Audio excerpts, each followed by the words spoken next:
দাঁড়াও, এটা তোমার টিপস, রাখো। না না ম্যাম সাহেব, আমাদের টাকা লাগবে না।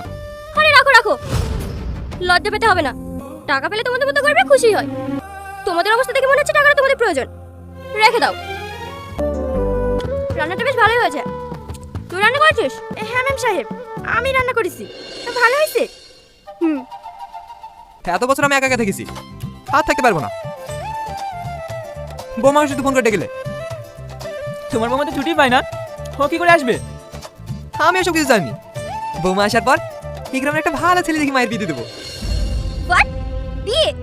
তবে গ্রামে? No way.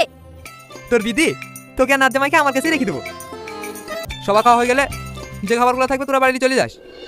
ঠিক আছে কর্তা বাবু।